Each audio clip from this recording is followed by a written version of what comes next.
ஒரு காலத்தில் அடர்ந்த காட்டில் மகிழ்ச்சியாக வாழ்ந்தது ஒரு சின்ன குரங்கு. ஒரு நாள் மரங்கள் வெட்டப்பட்டன. அதோடு அதன் வாழ்க்கையும் மாறியது. காடுகள் அழிக்கப்பட்டதால் உணவும் தண்ணீரும் இல்லாமல் என்ன செய்வது என்று தெரியாமல் அது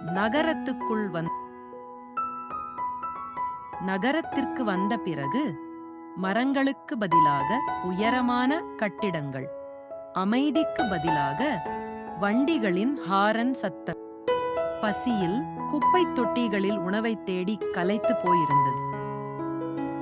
அங்கிருந்த பழக்கடை பார்த்து வருத்தத்துடன் அமர்ந்து இருந்தது.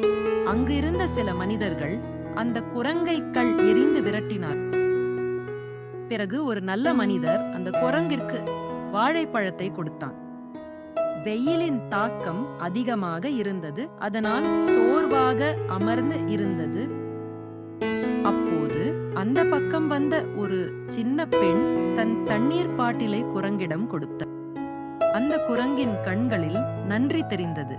காட்டை காப்போம், வனவிலங்கை மீட்போம்.